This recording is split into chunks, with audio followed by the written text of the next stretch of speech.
comorbidities and overall outcomes. And I think that the key takeaway point of this study is what they found is that 94% of the hospitalized patients had chronic health conditions. 56% of the 94% had hypertension, 41% had obesity, and 34% had diabetes. And I think that's important to look at because that really dictated the overall severity. And as you can see, I'm in my scrubs. I'm about to go into work here shortly. And I'm seeing it firsthand with the patients that I'm working with in the clinic and their clinical presentation when I find them there at urgent care. And needless to say that there is a difference when the patients are presenting themselves and we're running their labs and we're seeing their overall clinical presentation with radiographic evidence of patchy infiltrates in their chest x-ray with the leukocytosis and other things. But one of the differentiating factors for me personally is the people that I send to the hospital for further evaluation and management due to compromised respiratory status. And I have also seen that the individuals with hypertension, type 2 diabetes, are the ones that are more likely to go over to be admitted for further observation and unfortunately sometimes the ICU.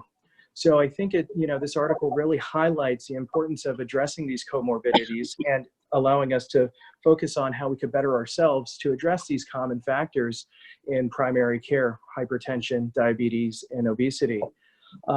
And taking it about a little bit further, looking at it from an individualized context. Dr. Bajnath, may I ask that you just speak a little bit slower? It's hard to follow what you're saying. So if you could just speak a little slower, thank you so much. Yeah, sorry. Study that was very interesting is looking at the individual genetic components or factors which would influence our disease potential if we were to contract the issue or the COVID-19 and the severity of respiratory illness. And what they're finding, researchers have found that there was a study that came out of the EU that looked at 54 patients with COVID-19 who had severe respiratory failure. And in it, the doctors noted that these individuals had sustained higher levels of tumor necrosis factor and interleukin-6 throughout their respiratory system. And this was one of the key mediating factors of their respiratory failure. Immunologically speaking, there is something called the HLA-DR expression, and this is uniquely genetically inherited. And we all have our unique blueprint for our HLA haplotype genotype. And what they had found was that individuals who possess what's known as the HLA-DRB1 genotype had a more robust immune response and actually had better protection against developing severe respiratory infections. So I found that very interesting. But when dealing with the overall landscape with the dynamics of the COVID-19 is looking at the various mechanisms in terms of how the virus is transmitted, how it enters our cells, how it replicates, and how our immune system is going to process and respond to that prospective challenge. Some of the unique genotypes and phenotypes that researchers are looking to is what I'm sure everybody's heard is the ACE2 receptor site. And then another serine protein kinase called TMPRSS2 gene. And these two genes are under heavy investigation right now, looking at how they play a role in susceptibility to disease. So I think that's really interesting. But for, that was a big update recently from JAMA and, some of the things that are circulating in the literature in regards to individualized medicine. More recently as well, the CDC updated some of the symptomatic guidelines and presentation of the illness, including 6 new symptoms, which is chills with shaking, muscle pain, headache, sore throat, and sensory changes, including loss of smell and taste. So it's now officially accepted that these symptomatic presentations part of further screening tools clinicians have to identify the illness. But another thing that I wanted to touch on today in regards to the update is this idea of how stress plays a role in all of this. I think right now, everybody's at home. It's been, there's been tons of falling out in regards to social economical impacts and, stress of maybe we have loved ones that are battling this issue, and we have, I'm sorry, I'm seeing some messages there. The genes involved, I'm sorry, yeah, just circling back, the ACE2 receptor gene, and then the TMPRSS2 genetic variant. And these are linked specifically to how SARS-CoV-2 enters the cells in the lungs and how our immune system responds to it. Correct, yes. All right, so yeah, and now going backwards to what we were just mentioning with the psychological toll in regards to how the stress is influencing our immune system and response. And I think this is where our session today has incredible impact in regards to increasing our coherence or heart rate variability through mindfulness practice and decreasing that whole sympathetically driven or fight or flight state to promote a little bit more rest and relaxation. There's a link here that I think that we should really focus on, and that's this axis called our psychoneuroimmunological axis, PNI. And PNI, actually, as the name implies, there's this psychological perceived stress and how it influences our neurological status, and then its effect on immune response. And one of the key mediating molecules in this pathway is cortisol. Cortisol is known as our stress hormone, and this cortisol actually drives interleukin 1 and 6 and some of these other pro-inflammatory cytokines. And there's been some research. There was recently a systematic review and meta-analysis released early in April that looked at interleukin 6 and interleukin 6 levels, and almost they found that there was a 3-fold higher on average increase in that level in severe COVID infections. So we know that this inflammatory response is critical in disease progress and progression. And this goes back to what is known as a NLRP3 inflammasome, which is this cytokinetic inflammatory milieu or microenvironment, which is created by these stresses and perturbations in our system. And further associations that some of the integrative docs might look to draw upon is its role of interleukin 1 and 6 and mast cell degranulation. And mast cells are really interesting at mediating some of these inflammatory cytokinetic cascades. So just looking at that context of how our PNI or psychoneuroimmunological axis influences, again, our stress response, our cortisol levels, and how those cortisol levels thereby influence priming our immune system with the pro-inflammatory cytokines that drive some of these over-exaggerated pathways, also known as that cytokinetic storm. So I think one of the things that we could do here in our session today is acknowledge the role of this mind-body connection and how it affects our immune system, and how this could be used and leveraged to decrease some of the stress response and increase what we're doing indirectly through mindfulness practice, which is increasing our coherence or heart rate variability. I think there was a question there on what can we be doing right now. Right now, honestly, I think it depends. Everybody's in a unique position. I think depending on where you're at in life, practicing gratitude, being appreciative of what we have, the health that we have, the people around us, trying to foster more positive, more meaningful relationships.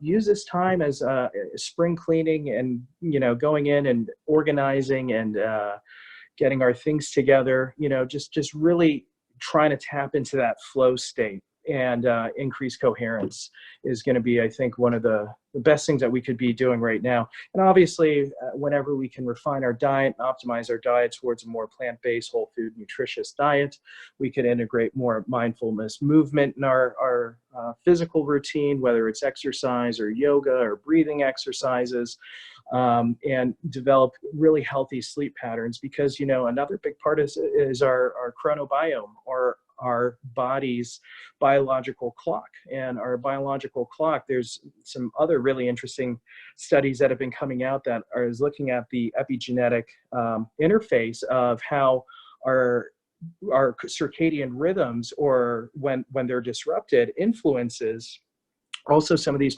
pro-inflammatory cytokines through epigenetic modification. So leveraging all this information and synthesizing it, the end result is the same, or the suggestions are going to be the same in regards to promoting mindfulness practice, meaningful communication, cultivating a healthy diet and routine. I think that's going to be one of your more powerful leveraging tools to help arm ourselves with the resources needed to fortify and have a healthy responding immune system. Doctor, there's a lot of questions. There are lots of specific questions. Maybe we can kind of transition to try to address them. So I'm gonna help you to navigate this a little bit. So there's a question first. I think there was a question from, let's see, from Kristen. Yeah. Any news on reinfection, and do we know how long asymptomatic people shed the virus? So I was listening to interesting podcasts with a virologist on that, and I apologize. Thank you, Dr. Kogan, for sharing that with me, because I'm not seeing the questions pop up properly here on my server here. But to answer that question about reinfection, there was a study out of Korea that looked at the potential of reinfectious process. I question whether or not, and again, this is my opinion, and posing a scientific argument, because again, we don't really know the answers to whether or not this is truly a reinfection, or what we're seeing as a biphasic curve in the immune system in response to antibody formation. So, they're saying this reinfectious potential is what, some of the literature is circling back. There was a study that came back from Korea. I believe there was a handful of individuals that tested positive, negative, and then positive again. And to me, I think that might be our immunological response dealing with the virus. There might be, during the initial infectious process, when the viral load is replicating in high numbers, that's when we're going to have most of the clinical presentation. And then once our immune system gets a handle on it, there's going to be a steep decline, almost flattening the curve, so to speak, in regards to that initial inflammatory response. And then there's also been shown in normal virus presentations, the secondary biphasic curve that might be bumped up, which I think is our immune system going on and class switching from maybe IgM to IgG antibody formation in response to immunity. And another thing with this postulated reinfection is that when people are reinfected, the severity of their symptoms are less so. So I think we still don't understand the full dynamics of it from an immunological perspective, and what we're witnessing is our immune system in action. And that might segue into I think I saw another question about testing and the different forms of testing that's out there. And I could touch on that briefly, but right now we have the PCR testing right now to actually identify through the mucosal testing and nasopharynx swab the actual genetic material, the RNA material for the virus, to identify whether or not it's present. And then we're also hearing about the serological testing that is becoming more commercially available, which is looking at whether or not we've been exposed and formed some level of immunity. And immunologically speaking, we have two immunoglobulins that are formed in response to viruses. The first one is IgM, which is our acute reactive immune system. That's going to go in there and deliver the first round of antibody formation. And then we have what's called the IgG immunoglobulin, which demonstrates more of a chronicity or a prolonged exposure to it. So these are the two main methods of testing right now is, again, the PCR testing, is it there, is it not there? And then our serological testing, which is looking at, is there immunity? If so, is it more acute or is it a little bit more chronic? So I think... Yeah, so thank you so much. Is it... okay, so we can finish the questions yeah. after, because I know Dr. Bajnath goes soon. We also then we want to kind of encourage that immune response that we all, that we have through reducing those cortisol levels. So that's our, one of our main stress hormones that put us into fight or flight as opposed to rest and digest.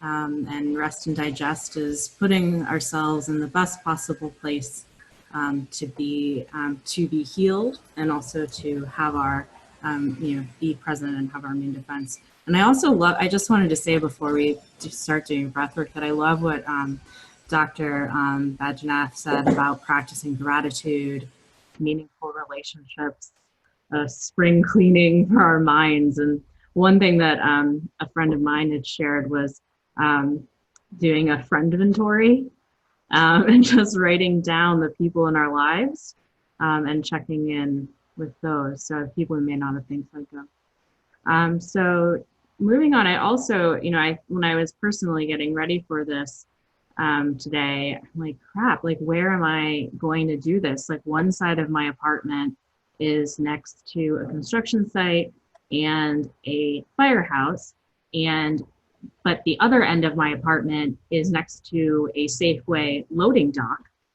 So where am I going to do this? And then I thought, well, what better place than actually, that's how we all feel right now, right? Like that we're between, a fire and a place that's continually moving and continually changing. So I'm going to do it in this environment. And so even though as I lead you through this mindfulness app, we're going to do a guided imagery today with some deeper breathing.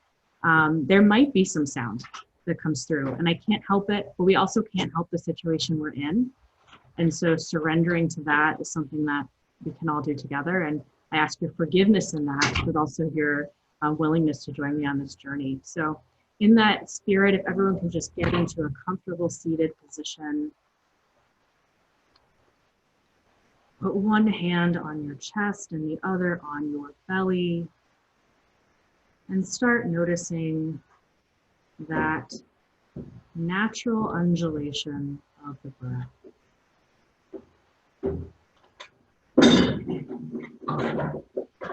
Deep breath in, trying to let things open up. There's nowhere to be, just where you are right now. Let your belly be soft. Feel it expand on the inhale and release on the exhale. You are supported, whether it's a chair, couch, bed, or floor. And allow yourself to feel connected to the breath in your body. So continue to breathe deeply, relaxing a little bit more with each exhalation. Inhale through the nose and exhale through your mouth.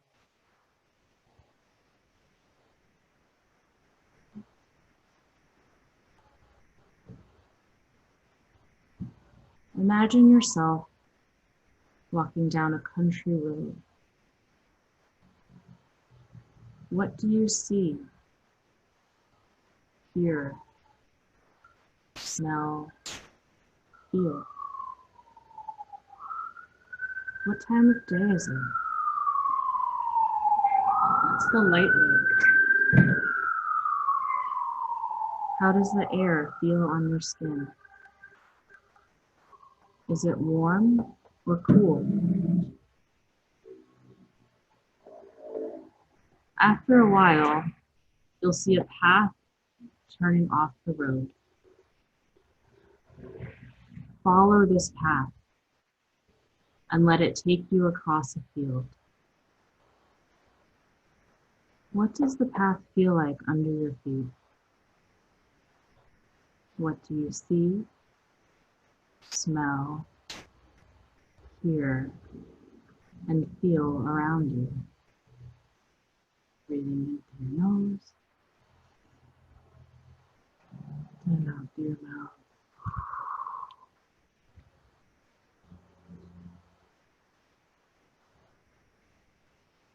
After a while, this path will turn into the woods. Follow it. What do you see, smell, hear, and feel now? How does the light and temperature change? Is there a breeze? After a while, the path begins to climb gently up. How does this feel under your feet?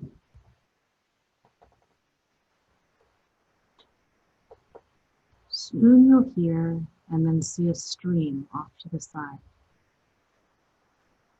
As you continue to walk, it will get lighter up ahead as the path approaches a clearing.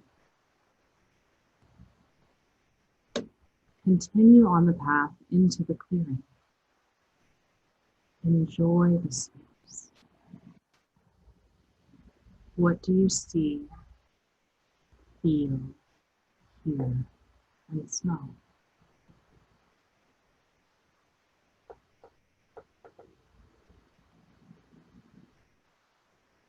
Find a place here where you feel comfortable and make yourself at home.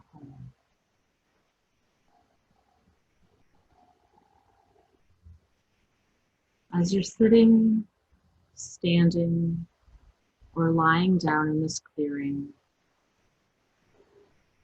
your guide will come to you. Perhaps as a wise old man or woman, a mythological being, an animal or creature you've never seen before, or a figure from a spiritual or religious text. Welcome whoever and whatever comes. Introduce yourself and ask, what's your name?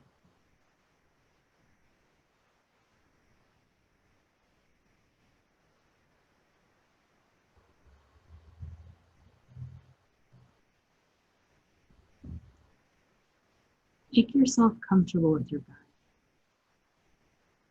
Ask a question, whether it's small, such as, what should I have for dinner tonight?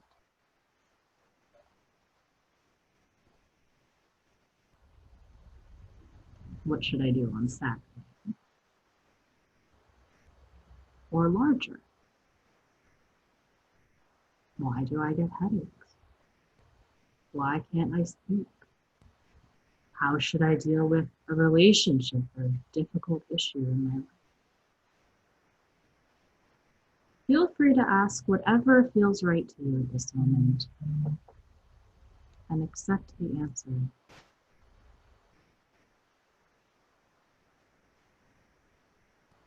If you want to continue the conversation or ask for clarification or more information, feel free to do so. Breathing in through your nose and out through your mouth.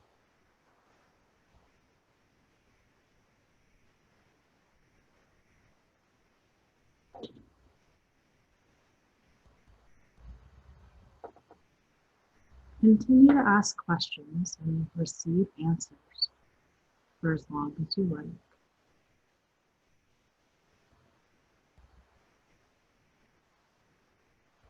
Your guide will always be there. Whether you fully understand or not the answers you receive, accept what comes.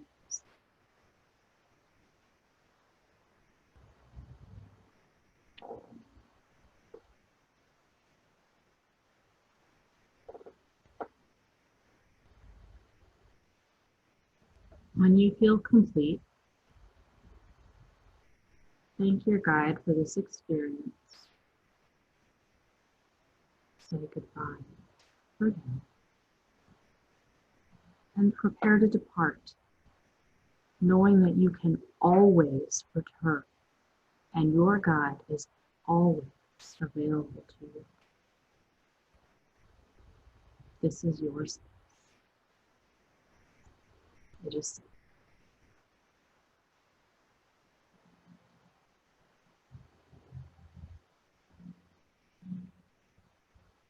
Move back towards the path that leads down through the woods. And as you gently descend, notice the sights, sounds, smells, and sensations.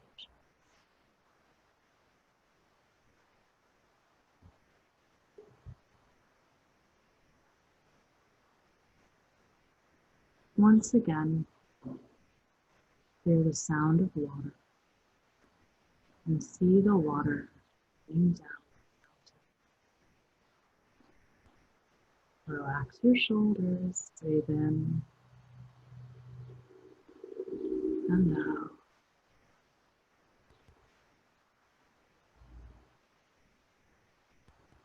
Walk down through the woods until you get to the bottom and see the opening into the field.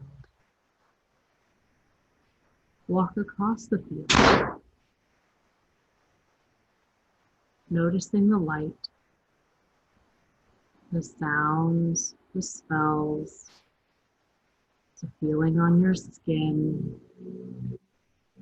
the temperature, the feeling of the air on your body.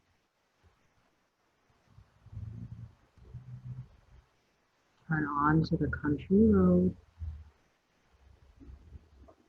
and walk back to where you began.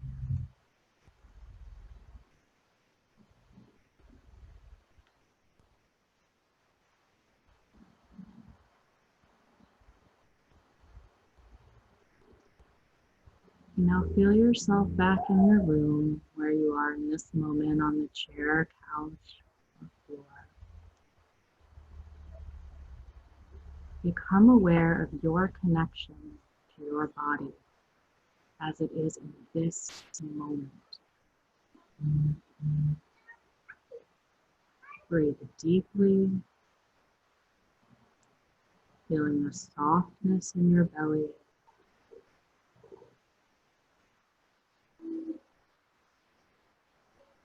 Relax your toes.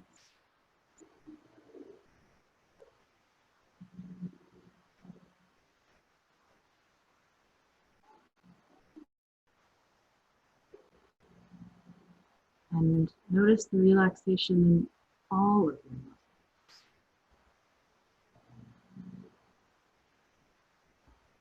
When you are ready, think of something or someone gives you joy. Let your breath come back to its natural pace.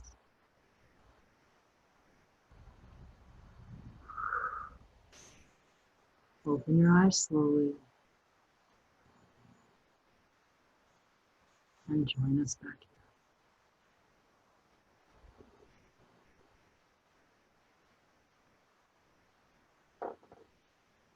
here. Okay. Well, thank you so much for joining me in this joining each other in this guided meditation. This is guided meditation is a type of deliberate daydreaming. And it's something that I often think of as kind of having in your back pocket.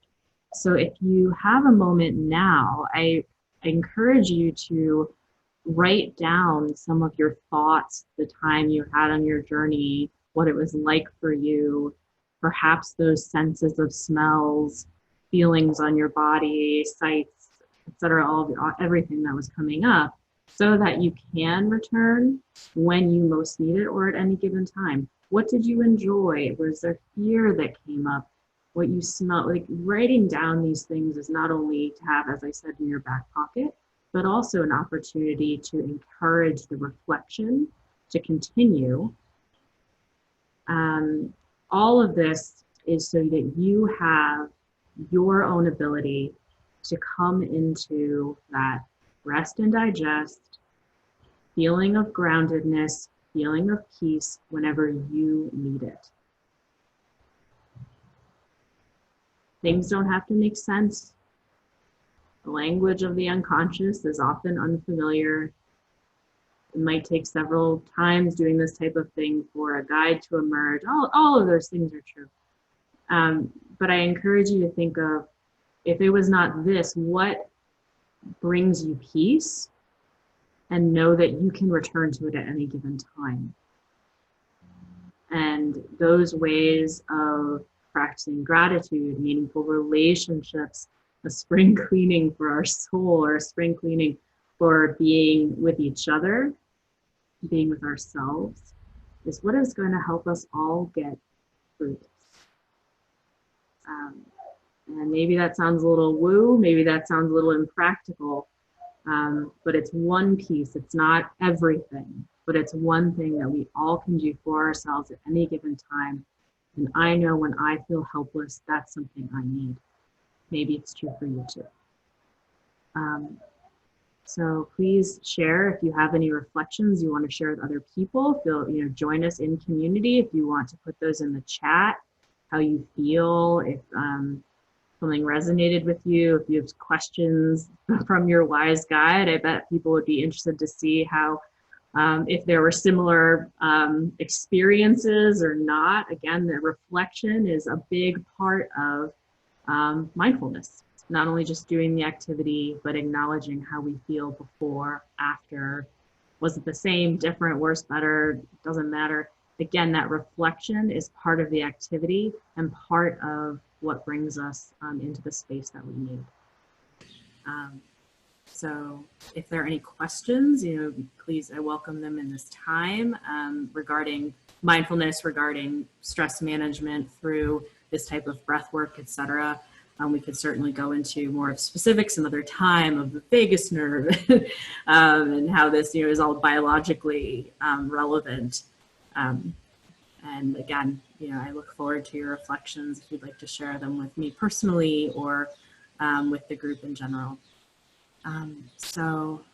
Janet, Dr. Kogan, Dr. Bajnath, is there anything you'd like to add on that topic or that thought?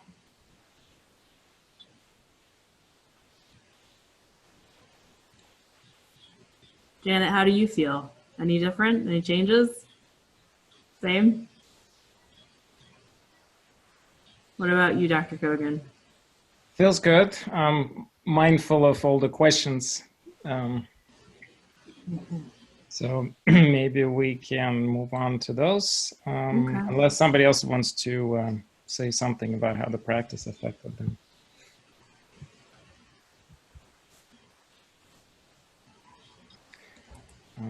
Kathy, how did it feel for any? I know Anil has to jump off the phone soon, so, okay. But Anil, contribute if you want. I'm just gonna read the questions as they came, and then we can discuss them. So there's a question from Alex W. I'm taking biologic for inflammation due to Crohn's. Does taking the biologic Stelara make me a high risk? So there was actually just a study published this week on this exact topic. They have not looked at this specific medication, but they looked at the prednisone, methotrexate, and I think another, and hydroxychloroquine, used as a treatment for autoimmune conditions. And all of those three demonstrated higher risk of occurrence and disease progression. We don't actually have the specific data for biologics, unfortunately, at this time. I'm not sure. Stelara is one of the newest drugs. Other ones, I'm not sure. Anil, if you have an answer to this question before you have to go, there's a patient here who's taking Ticturna. Excuse me, Misha. Anil had to leave for work. He's no longer. No, I'm still in the call right now. But yeah, I'm still here. Sorry. Thank you. So if you can't answer this, I don't know the good answer to this, but basically it's a angiotensin receptor blocker. It's not ACE inhibitor. It's a newest medication called Ticturna.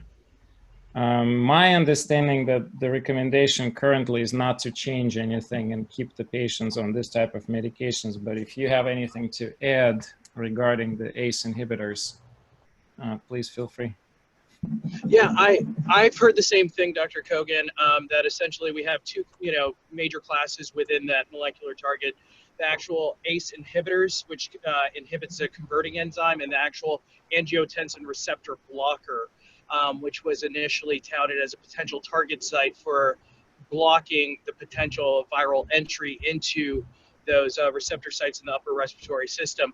However, all the evidence I've seen so far has not indicated that there should be a medication change specifically towards one or the other for protection or disease, mitigation. So I wouldn't recommend any changes at this point in that drug class.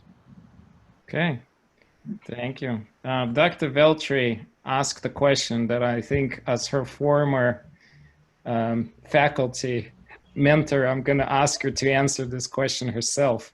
She asked, what is the best thing each of us can do right now to take care of ourselves to reduce those cortisol levels? Dr. Veltri, why don't you try to answer your own question? And you need to unmute yourself, Cami. So it was already answered very eloquently, but I will add something that has been, I think people are maybe afraid to access their outdoor spaces. And understandably so. I think it's really important to make sure that we are still spending some time in nature, even if that is different from what we're used to thinking of, different from our baseline. I think sitting near the flowers in the front yard right now during that meditation was a really beautiful way to be grounded and connected to nature, even in a small way. We know that nature is very healing, and as a great way to reduce our cortisol levels. We can all take the time to even step out onto some grass or some concrete and be grounded during this time. Thank you, thank you. Audrey Wagner asked a very good question. So I understand that being in caloric deficit can cause stress in the body. Do you have thoughts on how to balance trying to change body composition to lower body fat with no stressing the body with too much caloric deficit or too intense exercise? Yeah, I think it's a very good point. You definitely don't want to overstress the body with either approach. I would probably say that if you're trying to do caloric restrictions, I would do it more as an intermittent fasting rather than continuous caloric restriction. Intermittent fasting is known to actually enhance metabolic activity and even improve cortisol balance. So I would rather do that instead of trying to continuously drop the calories, which we know actually in the long run doesn't tend to work for improvement of body composition anyway. I'm not sure, Audrey, if I'm answering the question correctly or if that's what you were, but otherwise, if Dr. Bajnath has anything to add or... I think with that, looking at it in the context, like you were mentioning, Dr. Kogan, feeding versus fasting, and its response on your body's compensatory mechanisms, such as cortisol, to go ahead and maintain that blood glucose level so you're not experiencing any hypoglycemia. And that's where I think the work of Dr. Valter Longo and this role of intermittent fasting has tremendous potential at helping with reducing the overall caloric intake and restricting that time feeding window, and also its ability to recycle, go in there and promote recycling of cells, like especially immunological cells and immunosenescence. So cellular senescence refers to these outdated, aged cells that have lost a lot of its normal cellular structure and integrity. And with that, it's actually been shown with cellular senescence that it creates a pro-inflammatory milieu and contributes to that inflammaging process. And I think with targeted caloric restriction, with intermittent fasting, time-restricted feeding, those factors have been shown to upregulate a biological process known as autophagy. And that process of autophagy is going to help go in there and recycle some of those old pro-inflammatory age cells and allow for the production of hopefully new, more robust, competent cells. So I think applying this in a way that it's not stressful in your body and causing too much burden has some benefit. Great, thank you. The next question is from Katerina. I think we answered most of this question. The question is, are there studies conducted on people that have been diagnosed with COVID but recovered quickly or did not get severely sick to discover the qualities? So one was the what Dr. Bajnath covered, which is the HLA subtyping. We can't really do much about it. Other things are the people who don't have pre-existing conditions tend to recover better and quicker. You know, and in addition to that, whether the integrative approaches, if patients are doing those, will recover quickly. I think there's a lot of anecdotal data on all kinds of treatments, whether that's ever been looked up on in the controlled form, I don't know. I am aware that Emory in Critical Care is about to publish the paper on the first 250 ICU patients showing that their mortality is dramatically lower than the rest of the country by almost more than twofold. And they believe it has something to do with a complex protocol that's involved some nutrients in addition to medications. So we will know more data very soon, but I don't think we can answer this question in more detail currently. Well, I think that we're about out of time. So thank you for your questions. You know, something we can all do, you know, like inflammaging. We can certainly, you know, continue consuming lots of vitamin C, zinc. I know that's just one of the basics I've heard about protecting oneself and, you know, from this virus. And there's so many wonderful foods that are not only high in zinc and vitamin C, but also anti-inflammatory. So, you know, thinking about legumes and all of, you know, our fruits and vegetables and things that are nourishing to us, and encourage people just to do the things that feel nourishing. On that note, thanks for letting me have it. I will turn over to, thank you so much to Dr. Bajnath and Dr. Kogan and Janet, our formidable host. I will turn it back to you. Well, I just want to give a shout out to seeds, fruits, vegetables, seeds and nuts. When it comes to trying to get your nutrients in. I had a small panic attack because I couldn't find zinc at one point. So I looked up zinc-rich foods and hemp seeds. So 3 tablespoons of hemp seeds in your smoothie or in your oatmeal or whatever, however you like to eat it, is a good way to help support that immune system. So thank you everybody for being here.